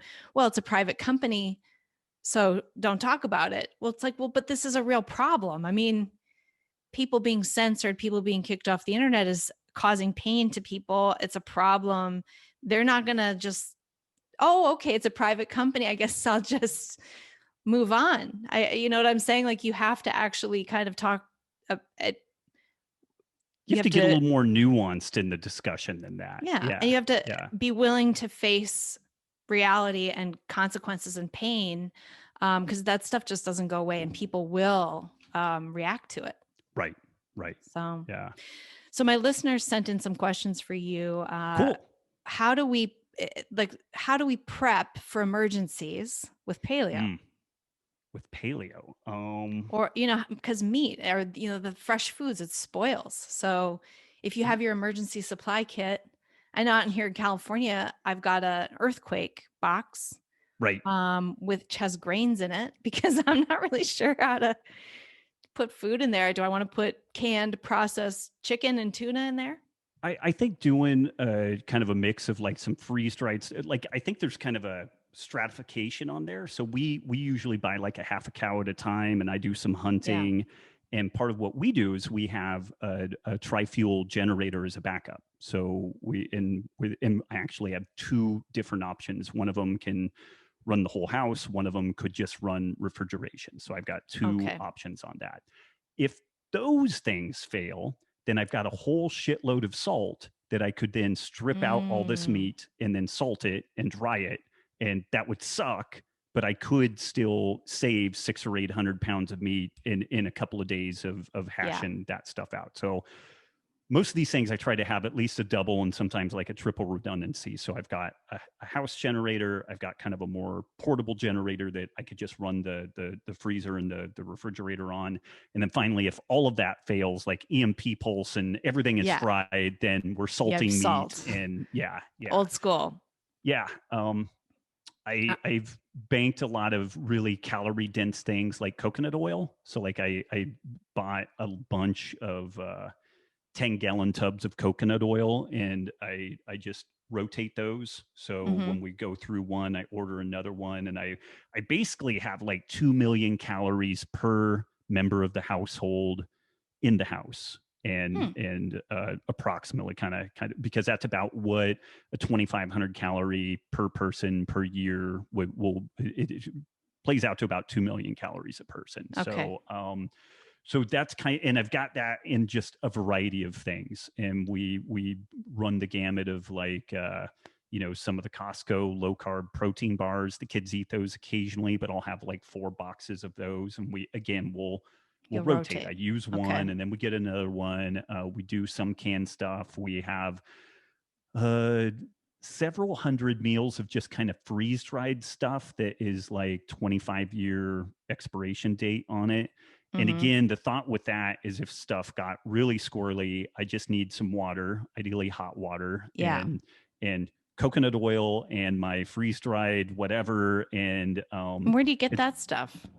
we bought this stuff back in 2010 because I've been expecting the world to end for a lot longer than everybody else. So it's really hard to find this stuff now. Like everybody is kind of sold out at this point. Yeah. And then we did do some water resiliency plays, like an above ground rainwater catchment tank. And then also we've got a couple, again, that redundancy piece. There are some water sources not too far away from the house, including our pool.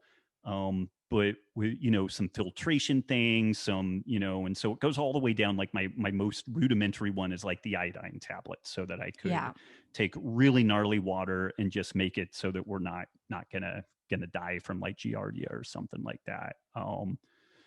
So those are kind of the big brush strokes on all that. And I'm really gluten intolerant, so it does kind of limit the totality of the things that I have as an option. I do have probably like 200 pounds of rice squirreled in different places in the house in these like hermetically sealed containers. And when those get close to expiration, I just donate those to a local charity and then buy a new one because it's too big to kind of. Your wife can eat rice, right? And I could in a pinch too. I mean, if I'm eating 1,500 calories a day and working my ass off to deal with the zombie hordes, then I'll right. I'll get through it. You make a compromise. Yeah. Still, I'm worried if they do ban meat, I'm really screwed. I'm really screwed physically. This is part of the World Economic Forum thing, is that we will eat meat less and that it will be a condiment. And they're going to maybe start making it really expensive first and then make it so it's a luxury item. Right. That's my guess is how they'll do that. Right. How do you, if you want to go paleo or you want to get a better diet, but your spouse or your kids, what do you tell people how to get your family on board? It's tough. Our kids were raised in this and we're not nuts about it. But it is tough. It works better when the whole family does it. And, or if everybody's amicable enough, like if one person is just kind of eating meat and veggies and some fruit and stuff like that, usually it's pretty easy to make all that work. But I'll tell you, usually little Jimmy and little Jenny benefit a lot from getting the crap out of their diet, and I would argue my daughter is super sugar sensitive. Maybe all kids are. I only have one and I don't have a ton of experience, but man, when she has sugar, it changes her personality. Well, so our oldest is way more like Nikki, where I think she's much more carb tolerant, and the younger is more like me. And with Sagan the other, I don't know, it was a week or so ago, like she was just, I told her, you need to eat all your breakfast, specifically your protein, because we've got a long day and we need to go do this stuff, and she didn't really do it. And I was like, you're going to be a cranky monster later. And she was like, whatever. And then we went to this local kind of zoo, and it was really cool. And she was just kind of having a meltdown. And I was like, you were being a jerk because you didn't eat your breakfast. And so now you're really in trouble because not only did you not listen then, you're ruining now. So you're going to go have a seat and everybody else gets to do their gig and you're out. And then after that, I'm like, are you going to not eat your breakfast particularly on important days now? And she's like, I absolutely will never do that again. Yeah. And it was cool. That sounds like my child. That's how she acts. It's like, and I am, it's funny. It's like I'm the new kind of parent. It's not eat your vegetables. It's eat your protein. Yeah. And I'm nagging her, eat your protein, I'm always telling her she's got to finish her protein. Yeah. I don't care if she eats her vegetables. We if we coat them in enough bacon fat, then our kids will kind of like push them around the plate and eat them a little bit, but they eat a lot of nuts and a lot of fruit. Yeah, and the one real rule is they need protein. Yeah. And if she doesn't get that, it's an hour and she'll be having some kind of crazy meltdown. So she is pretty sensitive. Okay. I think with kids, it's when they're young, it's easier, but then when they get older, then it's the teenager. I don't know how you'd get a teenager to stop eating junk food. A couple of the leverages, like if they're performance oriented in any way, Mm, it's kind of a leverage. It's like, do you like getting your ass kicked at wrestling? Would you rather do better at volleyball? I think that yeah. there's a pretty easy way to deal with that.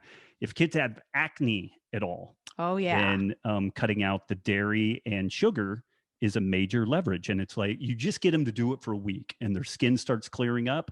And then they have one pizza or whatever and they pimple back up. And you're like, hey, it's up to you. You do what you want to do. But Yeah. we now know that your diet is a big factor with that. Yeah. That I had this kind of skin where I would always have something. Mm-hmm. And even after I went paleo, didn't clear it up, just always a pimple or something, even as Mm-hmm. a grown woman, I was like 30 and um I cut out nuts. Like I just had to lower the carbs, I think is Right. what I did. So I lowered carbs and that cleared it up. And now Hmm. even when I go full prednisone binge, 5 pieces of toast with jelly, it's just gone. Like it'll Hmm. never come back. I don't know Interesting. it Huh. doesn't matter what I do. I got rid of it. Whatever Interesting. cycle was going on in my skin, it just kind of Right. cured it Huh. by like basically keto. Right. Right. Keto, paleo. Right. All right. Let's see. Another question here. What is the craziest encounter you've had with someone who disagrees with you about food? Have you had any kind of wacky? I mean, online stuff has been crazy.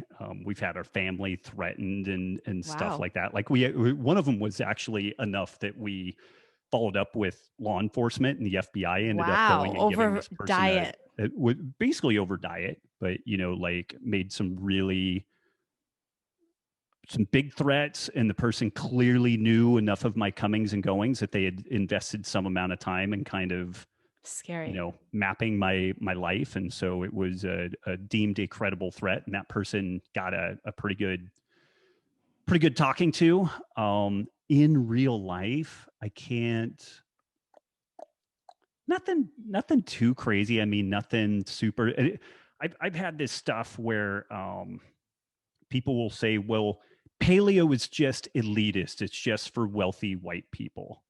And what are you doing to change that?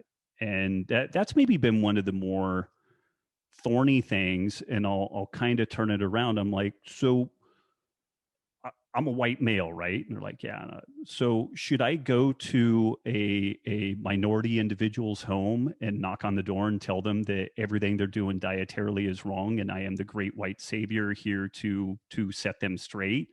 And they're kind of like, well, no, of course not. And I'm like, okay, well, I agree with that. I think that would be an asshole move. Let me tell you what I do. I've written 2 New York Times bestselling books. They've been translated into 20 languages. For 5 years, I translated my whole blog professionally into Spanish. I do tons of podcasts, and there's effectively no paywall into anything that I do. There's nothing in my books that isn't available for free on the internet. So I'm ready to help anyone, anywhere, under any circumstances. And so that's maybe been I would say one of the most assholish things that people do. That And is. it It's is like so poor true, people don't get to be healthy because you're not allowed to right? give them your best advice. Yeah, and do poor people have as They many should just keep eating resources or potato as much? chips. Right. Well, yeah, and this circles back around to that like heuristics thing, like getting people. So, is a poor family of four who's just trying to motor along and like maybe improve their station in life or whatever? Would it be helpful for them if we had a really simple template that they could just plug into, and at any fiscal level, like they could find some benefit with it, and my wife and I, when we started our business initially, we lived on less than $10,000 total for 2 years. Wow. Each year, like $10,000 one year, made like 9,995 one, and then the other, and then we started getting some shit going on. But like, and we ate a paleo diet. But I went to like a big box store and I bought stuff in a flat, and I bought olive oil in a gallon container. Yeah. In the summer, I ate watermelon. In the winter, I ate pumpkins. I mean, like when the pumpkins went on sale after Right. I bought like 50 of them and I just stashed them in my closet and stuff like that. Not everybody can do that, but if we were encouraging people, hey, if you feel better, then you could do better at your job and your kids do better in school. It just putting that out there. And again, not berating people, not belittling people because they're not there, but are we better there off are cheaper having cuts of meat too? I mean, totally. I find that turkey is super cheap. It is. Yeah. Yeah. And hamburger is always really inexpensive. And a friend of mine dialed me into something, which is like the day after Super Bowl, like the meat sales are epic. Like stuff that's normally $10 a pound is like $1 a pound and stuff because they're just blowing it out. So he has a map of where he goes in his town and he buys like a year's worth of meat that's usually like $10 That's an interesting or more tip. That's coming up. Yeah. I mean, it's coming right up. Yeah. And so like the day after Super Bowl, like go hit your kind of big box places and look around for whatever meat sales they've got going on. Cause they stock up double time for that. The same deal on like 4th of July and stuff. But I'm trying to think of what else. I mean, that is kind of the one topic that has come up multiple times, kind of like it's just privilege But what do they want from that? Like, what do they mean by that? I don't know. That's just privilege, so stop talking? I don't know. And they throw it back to me like, well, what are you doing to fix it? And I'm like, I'm here at a public speaking event, talking to all of y'all.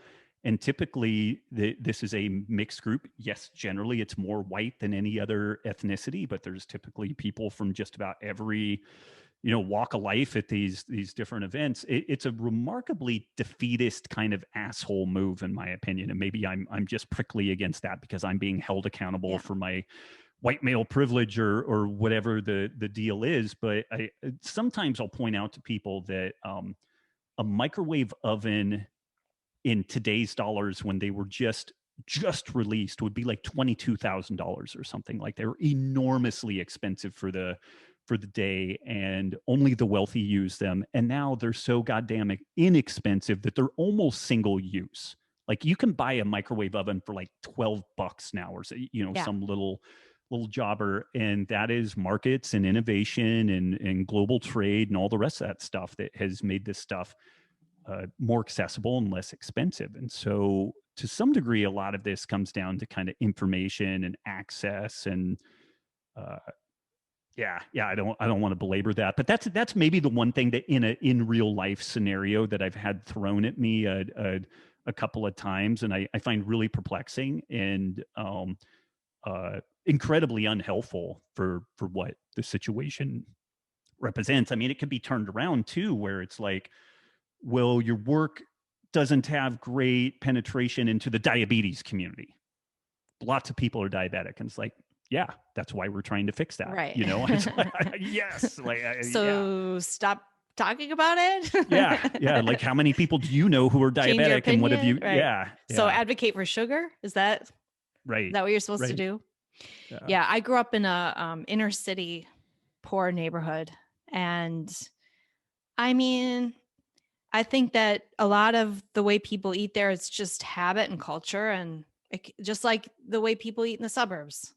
So it's really the same problem. It's not really a money issue because they can't, maybe they can't eat out as much. So maybe they are cooking at home more. Right. And they actually have an advantage in that sense. So, they just have to cook different things or just take away the bad things. If you go into a 7-Eleven, you can make better or worse choices. Yeah. Period. I mean, for me, if I'm on a long road trip and 7-Eleven is it, then it's like jerky and some salted nuts and I'm good. Yeah. And that's a lot better than getting a giant bag of Little Debbie snack cakes and crushing myself with I like that you're saying this because we don't have to be so strict about bad oils, or like if you're in a situation, you pick the best that you can in that situation. And one of the bombshells that came out in your new book is grass-fed versus grain-fed. Mm-hmm. And that you're saying it's not really a big deal. Grass-fed is so much more expensive. Yeah, there's a big environmental difference. You could make a case that there's probably an ethical difference because of the way the animals are treated. but nutritionally, there's just not that much difference. And this was a shit finding for us, because it would have been great. It's kind of, the vegan documentaries are always just this wall of vegan goodness. Like everything is better with veganism. And then, we're promoting regenerative agriculture, like a grass-centric model. And when you really look at the science, the grass-fed meat nutritionally is not significantly different than conventional meat. Grass-fed dairy is, pastured eggs are far better. Wild-caught fish is far more nutritious, but on that purely meat side, there's just not that much of a difference. And like we had some pretty vitriolic pushback from like the meat elitists about I love that you're or willing to admit that. Like you're like, it's what the science is saying. So we thought about lying, but the reason why we didn't is it would only take one vegan doctor reviewing our claims, and then they point out that claim is inaccurate, and then everything else is discredits you. Well, and it actually lends to your credibility that you're willing to be like, well, the community is wrong about this. Right. Yeah. And you're not going to lie about it. People. I just didn't see the upside. Yeah. Well, thanks so much for coming on the show. It was such a pleasure to talk to you after following you for so long and being personally helped by you and your books. And this is a good book. It's interesting. The documentary is really good. There's some great stories in there, like the woman who was vegan and then tried to grow lettuce. Yeah. And then couldn't kill the slugs, and then was like, oh, I'm just going to buy my lettuce. And she's standing there in the grocery store going, who are you kidding? Right. If I'm having to kill slugs to grow lettuce, this lettuce I'm buying is killing. Right. They're killing slugs. They're killing rabbits. And it was a transformational moment for her. Yeah. Lear is a very interesting woman. Very, very smart. Yeah. That was a really good part of that movie. Anyway, really enjoyed it. Enjoyed talking to you. And I hope to meet you in person someday and have that actual human connection. That would be amazing. Yes. The NorCal margaritas will be on me. So. All right. Sounds good. Awesome. Thanks for coming on. Thanks. You can find information on Robb Wolf's latest book and documentary, Sacred Cow, at sacredcow.info. You can follow him over at robbwolf.com. He is on Instagram at @DasRobbWolf. That's spelled DASROBBWOLF. And he has a podcast called The Healthy Rebellion Radio. So check out those sources to get more of Robb Wolf. Thanks for joining me. With satire and fun. It's been the demise of bad ideas, and we'll know what's right when she's done. So download this free podcast now, and give perspectives you may lack. It's concise and right, and achieves world peace. Guaranteed all your money back. Last time, ready?